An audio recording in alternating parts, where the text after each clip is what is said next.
Hello and welcome back to HTM Insider. My name is Sherelle. I'm the host of HTM Insider, provided to you by Multi Medical Systems. Today, I'm super excited to get back into 2023, and I have some very special guests on today. They're at the University of Kansas Health System, and we're going to be talking about that HTM pipeline. You know, that evergreen thought, idea, motion that we're all in is trying to recruit biomeds. So today I want to introduce you and let them introduce themselves. First, let's start with Tim. Tim, would you like to introduce yourself? Sure. Sherelle, again, thank you for doing this. I think this is a great opportunity for us in the field to be heard, and some great information comes out of these. So, my name's Tim Cordes. I've been a BMET since the mid 80s, and recently retired and then came back. So, I was um, gonna say it looks like you're working now. In yeah, fact, it's gonna yeah, close no, it, Tim. I had kind of a special opportunity, and Shane was kind enough to go through all the hoops to bring me back in for a little bit. Um, so yeah, we're working that out. But for the most part, I've worked mostly in hospital environments, um, two different hospitals and one ISO. Very good. And Shane, what about you? Well, first of all, let's talk. You must be a Chiefs fan. I am. I am. Go Congratulations on Chiefs. congratulations on the Super Bowl win. Yeah, I speak for the whole Chiefs kingdom there. So, Very cool. Very um, my name is Shane Cooper. I've been a biomed for roughly 14 years, coming up on 14 years now. I was a general biomed, and I had an opportunity to walk over into the perioperative realm. And I've been here ever since. And I currently am the perioperative clinical engineering manager. And I'm new, very green to that. And that's why I wanted to bring Tim on board as well, so you guys can get the perspective of the past, present, and future, and kind of what he's been doing in the field, and how I want to carry on the torch. Yeah, I like that. You know, our attrition rate in the HTM industry coming to the end of 2023 is kind of bleak, right? Yeah. And I understand that Tim, you may have been instrumental in providing some type of legwork in that pipeline that we talk about, bringing in the interest and the energy into the BMET life, which is so unknown to so many people. So I want to start there, Tim, is how have you successfully brought together a pipeline? Well, I think success is yet to be measured, but it has a good start. Um, I think I really have to give credit to a lot of people that came before me. Looking at the work that Amy's done, the work that Tech Nation and that you've done in helping give us out in the field ideas of how to go about this. Um, and I don't know. I have a friend that always said, and I treasured this saying of let's copy off the smart kid, right? So um, I've been real fortunate to know a lot of folks here in the area, HTM directors, technicians. And so as we kind of got together, um, we could see what was happening. It became sort of a game of musical chairs, as who's left with the vacancy. And we watched that actually happen within several hospitals here in town. And as we were getting together and talking about that, we thought this is just awful. This is awful for everybody. And we needed to have a collective effort in order to put a stop to this or not let this happen again, because it really does nobody any good. So with that, um, we started seeing information, or I started seeing information about, trying to partner up with community colleges. And of course, with the closing a lot of the biomed schools, we were scrambling to find one that was relatively close to Kansas City. So we found one in mid-Missouri. In a nutshell, we sat down with both of those organizations, the community college, Johnson County Community College, and State Tech College of Missouri, And with some of these HTM directors, we started exploring how could we make this work. Um, and so we kind of came up with an outline where they could use the online programs from State Tech, coupled with the electronics technology program in existence, and at least have a path. And so at that point, then it's let's get it out there. I think one of the key things to it was you have to get on these advisory boards. You have to have some input to these things. And then on the flip side, I think that gives the organizations, the academic organizations, um, it shows that you're committed, right? If you're going to take the time to be involved, then we'll take the time to help promote this. So that's kind of where it started. So what is your role there? If you're an advisor, is bringing potential biomeds into your hospital key to that to let them see what they're going to do? Or how are you getting them to enroll in the program? That's kind of a twofold, but I Yeah, think so that's part of the challenge, right? it most certainly is. What we started with was attending some of the career fairs that the colleges typically have. One of the things that we're learning as we go with this is a lot of times at the career fairs, those kids are looking for jobs, right? They've almost finished their educational training, and so it quickly became clear to us that we need to get in the at the first years, and in fact, get down to the high school level, really, because so many kids are making these decisions so early in life. You got to get it in front of them when they are in that decision making process. So, Shane, I know it's, with credentialing in this industry, I know there's other ways that we have barriers that maybe are not in the biomed department, but maybe with HR. Have you figured out a way to deal with that? And what have been your experiences? So as far as barriers go, specific to HR, what we've encountered is, not only have we stumbled upon this career field, but HR doesn't really know how to recruit for it either. And so you have to be very specific in your request, and it has to be a collaborative effort. You have to be on the same wavelength, and that goes for really your customizing your talent engagement, and modernizing that internet traffic. So, including your search queries, be specific in your searchable words. Don't be afraid to, if you can, if you have the backing and support from your HR, reach out to a sourcing agency that can help you, because that's their forte. And really just make sure you have targeted sourcing to ensure the platforms that you post on are fruitful. And they have all sorts of technology that can assist with that. So, in that we were able to offer relocation bonuses. So we started looking at not only locally, but regional talent, national, and even international talent. But other than that, we went in as far as publishing our pay scales to start, increasing that foot traffic through there. And then also don't be afraid to source the military to civilian transition agencies as well. There's great talent there. I agree. I agree. Sometimes I feel like we should be TikTok experts and do Yeah, snippets in TikTok to reach the younger generation, right? definitely. Maybe that's HR needs to really look into that social aspect. Yep, And we do that a lot of MMS, right? Because we understand that that is really the platform that everyone's looking for their that's the news, for their future. information, for their jobs, Yep, right? yep.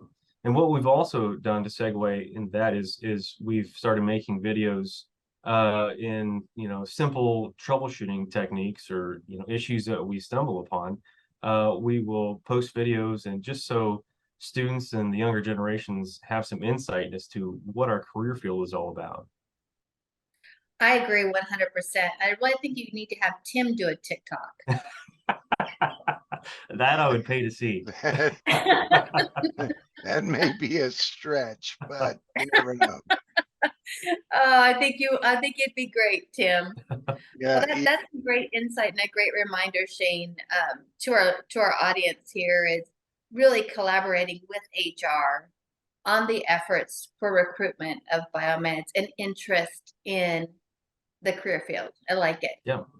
There's one other aspect I think that Shane experienced. Well, we both experienced, but Shane bore the brunt of this was, not having a part-time position in the job description already set up, and it had gone through HR and gone all that. We probably experienced a couple of months of delay while it went through all of that. And so what I would say to current HTM directors is don't wait. Don't wait till your retiree's gone, right? That could potentially even avoid having to go through all of the typical HR testing and everything else as you come in the door. If you could transition out and into one of those part-time positions versus actually retiring and coming back in. Yeah, and it was a couple of months. So Shane and all of my counterparts are going through, um, a lot of, well, trying to cover, with short people. And that's hard. It's really hard. Well, Tim, when you're no longer, needed at Kansas there, and Shane, is fully staffed, MMS is a new home for you. We will hire you part-time, contract jobs. Just give me a call. I will certainly keep that in mind. And Shane, how did you get into the industry? How did you find what healthcare technology management is all about? I fell into it. Originally, I thought I was going into manufacturing, and a position became available. I said, "What's that?" And I never turned back. So I love it. Right. It's a very rewarding career field, and so I just hope to spread the word. But I think that's a very similar case to many technicians out there. They stumbled across it. No one knew about this industry. So that's partly what we're trying to do, is, as Tim was saying, get out in front of these kids early, before that decision has already been made. Now, how many biomeds do you guys have in your shop currently across the enterprise? So we're a unique group in that we are strictly perioperative services. So we report to Okay. perioperative services. So we're essentially OR biomeds, and we serve in that purpose. But with our group, it's roughly 5. So I was able to convince and coerce Tim back out of retirement. So he graciously accepted, and he's helped us fill that void and serve as a stopgap until we can get everyone trained up and where we need to be. That's awesome. And are Yeah. you working full-time, Tim? No, just part-time. I was fortunate enough that Shane let me kind of dictate where and when that I'm working. And it, well, fortunately, it kind of worked out for him. So it was a win-win for both of us. So yeah. That's awesome. And I really think that is a line of, it's a resource to bring people back into the industry just because of the attrition rate. And we're losing such great talent. Yeah. When people like Tim retired. So Yeah. Tim, I imagine you're walking around with the shirt on, the QR code that says, "Ask me what a BMed is." That's not a bad idea. Yeah, I'm thinking. I'm thinking so. One of the things that we did, we were fortunate a year ago or so to have one of the HTM mixers here in Kansas City. And so one of the things that we had an idea to do was, let's invite some of the kids to this, right? Let's bring them in and let them walk through with the vendors, and it's a great chance to learn about equipment, the type of, that you work on, the stuff that you use, a chance to talk to BMETs. And so that was kind of fun, because the kids had a blast, right? Running through the vendor area, of course, getting all the swag and that kind of thing. But they were really good about attending classes. You could tell they were paying attention. And so have we seen anything come out of that yet? Not yet, but I think it's one of those, you just keep fishing, right? And hope to Right. get that bite. So I completely understand. I have a young biomed daughter myself who's a product of COVID, and yeah, college just wasn't the answer for her, and she's thriving in the industry now a year and a half later. yeah. Yeah. So what do you think that the gap is going to be from the attrition to bringing on, let's say, high school students. How are we going to fill that gap that's going to, I think, going to be a 2 to 3 year period of even more of a decline in the resources we have as being BMEDs? I'll take that one, and really I'll walk it back into, you have to look in a mirror, you have to look at your own program. And you know, we're innately biomeds, we're problem solvers, and we have a problem, so how do we fix it? So we go back to the drawing board, and one of the first things we did was look at our career ladder and restructuring our program and the positions within it. And in doing so, that allowed us some flexibility to allow for more entry-level candidates to come in the door. You know, allowing them to get a certificate and work their way up into a certification if desired, and you know, changing the minimum years required also. So, but we've also established the strategic growth plan as well. And part of that is, you know, getting those PRN positions created, you know, i.e. what Tim is able to do for us. That way we can concentrate on training our candidates and, you know, entry level folk that we can get trained up to PCE 2s, 3s. So I like that. So let me yeah. ask you this: do you have an apprenticeship program that paid Yeah, or not paid? we just created an internship, and that was, you know, really a team effort in getting that established. So we were able to get that created, and as Tim was saying, we were able to you know, interface with the community and schools, and really start that engagement there. And that's great. So what is your expectation to retain that employee through that commitment of that internship? Because I feel that there's a gap there that we're not addressing in the industry, that we're giving internships, apprenticeships, but then they're moving on to other organizations. As you know, you're competing with every, you know, ISO, manufacturers. Um, there's a lot of different draws to their opportunities. Have you addressed that at all, or any ideas around that? Our program specifically just is a summer internship. And as we were Okay. talking earlier, we want to get out in front of them early on in that first year, before that decision has been made. And really, it's just to bring awareness to our field. And if at the end of the internship, at the end of their program, when they graduate, they choose to go to an ISO or a different healthcare facility, that's fine. It's not necessarily a bad thing, because it closes those doors or opens doors for more opportunities later on down the road. Does your internship require that they attended or enrolled in a BMET program, a school? Not necessarily a BMET specific program, electronics technology, engineering, but yeah, definitely BMET. So we want to paint this with a broad brush, to not necessarily pigeonhole ourselves. I like that. I like that. Tim, how do you see that program working? Do you think bringing them in for that internship for the summer is causing that excitement and perhaps an influx if more people modeled it this way? I think so. For one thing, the program that we set up with the local community college and the biomed program requires an internship. So that's part of the last semester of that class. So it helps meet that need for starters. I think the other thing, and we've heard this from students we talked to at career fairs, also educators, is job shadow opportunities, especially with the high school students. If you want to get them hooked a little bit, give them a day in the life, right? And that seems to help solidify, if they were thinking about it, that helps solidify them to take that next step and enroll in the electronics program.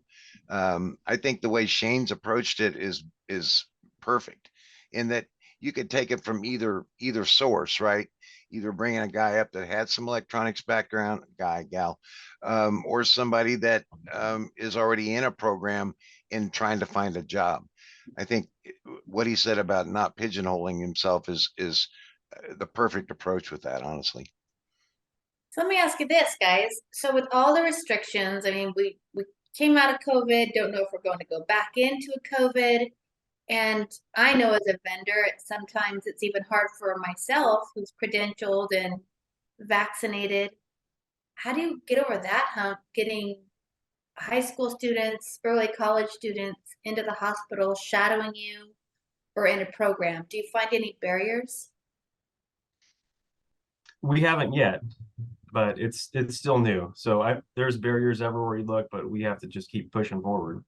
So we haven't experienced any of that resistance yet, but that's something that we're definitely willing to work through for the better of the industry.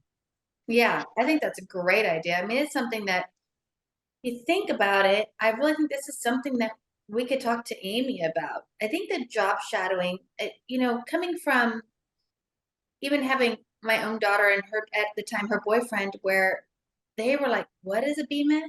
And here I've been in the industry, and she comes home from college, and all she knew is it was in demand, and it kind of triggered a light bulb, and I started explaining it. And then she got to talk to some industry people. Now it was COVID; she still couldn't go in a facility, but she jumped into a school.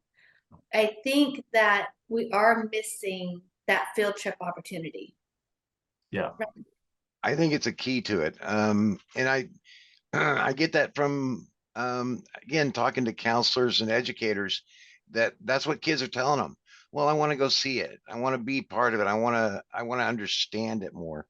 We were fortunate at University of Kansas Health System in that we had numerous programs that they have for job shadowing because it's an academic institution. But in order to do it like we wanted to do it, we had to limit it to a 1 day job shadow, Mhm. which for us, yeah, it'd be great to have them for a week, but in all likelihood, they don't have a week anyway, right? They got classes going on, they've got part-time jobs, that kind of stuff. But in the one that we did this with, or a couple of them, one of them for sure has already become a BMET, or he's well on his way anyway. I think one of the things that triggered that was GE has an internship program, apprenticeship program ready to go, right? He knew right where to apply and how to go. And that's kind of been some of the message that our association has been sending out to the HTM directors in the area is it's paramount to get these programs in place. Job shadow, internships, um, that type of thing. Do you guys invite students to your HTM association, your local HTM association for meetings? So far, we've been kind of focused on the electronic students. So we make the instructors aware when we have meetings and they're welcome to come out. I think one of the problems that we have with that is um, kids are working, right? If they're not in school, they're working. So when are they going to have time? And now, if you got a kid that's already engaged, yeah, you can usually get them to come out. Um, quite honestly, the post COVID, we've had a hard enough time getting BMETs to come out to our meetings, much less students. So, Right. I know. I always think you've got to bribe them with food. uh, yes, It always works. You know, Kansas City barbecue does work pretty good for that, but yeah. I think that for you to give your time back, Tim, that really speaks to the career field. And maybe that'd be a challenge. Maybe you want to put that challenge out there to anyone else who's retired, right? Is to reach out to their local high schools and try to get, wear that shirt. What is a BMET? Come talk to me with the QR code on it. We may have started something on this podcast today, but I think I'm gonna start wearing that shirt around. Yeah, I mean, would you like to put that challenge out to other people that are retired instead of just leaving the industry? Let's give back. I think it's the only way, right? Well, for one thing, who's got the time, right? I mean, it's amazing when you retire. It just seems like, oh my God, when did I have this time to do this stuff? But the fact of the matter is, um, and I look at it this way: this field gave me a lot, why should I not give back? Right. A lot of what I got was through our local association or in relationships or networking with other BMETs in the area.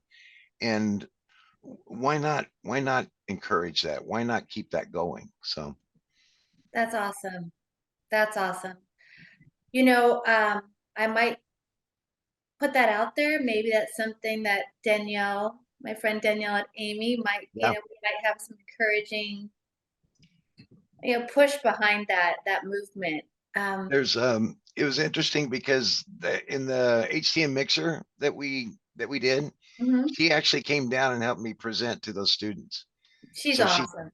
she is great. And so she talked about the HTM in a box. Mhm. I talked a little bit more about the local opportunities we have, that type of thing. But I think specifically with her, I think we've seen better support from Amy than we've ever seen, in my opinion, personal opinion. And I credit Danielle with that.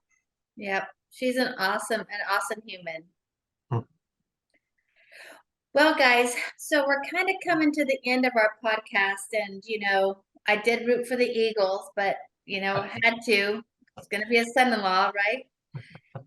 But besides the Kansas City Chiefs, insight and the parade that you're going to head out to today, I want some words of wisdom from both of you. I mean, you have such vast experience. And we want, when these kids are out there Googling what is a BMET or looking into it, that this is a resource that they can click on and listen to someone from your perspective, Shane, and your perspective, Tim. So I want you to just take some time and just tell them why they should be involved and how they can get involved and maybe how they can reach you if they're interested, if they're in that Kansas City area and they'd like to know more about the program. Shane, go ahead. So my words of wisdom are basically from the hiring perspective. When I look across the board of candidates, and my suggestion is just to hire for character, not necessarily talent. You can, if they have the right personality and character, you can train anyone. So definitely don't close that door on a particular candidate. And in doing so, if you have a great team around you, everything else will fall in place. But if students are interested in reaching out to me, my email is scooper9@kumc.edu, and would love to have a conversation with you. I love that. I really love that, Shane. Tim, what are your words of wisdom? So mine probably come back to check for local associations, right? There's usually contact information in there. More often than not, there's somebody within those associations that can guide you or lead you towards either a job shadow, internships, or just come to meetings and learn about it. I think the other thing that appears to me to be fairly significant right now is getting ourselves involved in this right to repair. Um, I think it's a key in the future. And I think all of us need to get involved with that. 100%. Yeah, what a hot topic, right? We've had a lot of great insight on HTM Insider from leaders in the industry, but it's still a battle. It hasn't moved a lot. The needle hasn't moved a lot on right to repair. There's a lot of strong against it, right? Right, there's a lot of lobbyists, right? Yeah, exactly. And Yep. There so sure are. just like with HTM careers, we've got to be our own lobbyist, right? We've got to push it. So Yep. And I say we start wearing the shirt. I'll start making them, getting them sent out. I love that. That's a great idea. Yeah. So I really appreciate you guys coming on today. And Tim, I'm sure that you'd be willing to be a resource, if there's anybody in that, area or across the nation, if they just wanted more information, how do they get a hold of you? Probably the best way is through email, tcortis@kumc.edu, sorry. Okay. Or again, through the local association. In our case, it's the HTMA Midwest. there's links in there to what we're doing and also contact information as well. Perfect. Well, we're coming to the end of our podcast today, and I really appreciate Tim and Shane coming on. And if you want more information or how to model, maybe you're an HTM leader, how they successfully are bringing students in for that, field trip or that internship over the summer, I know that Tim and Shane would both be willing to talk to you. So again, follow HTM on HTM Insider on YouTube, on Spotify, on Apple, wherever you listen to your podcast, we're there. Make sure you share your opinions and give us a follow. And we look forward to seeing you on our next episode. Thank you, gentlemen. Thank you, Sherelle. Thank you so much.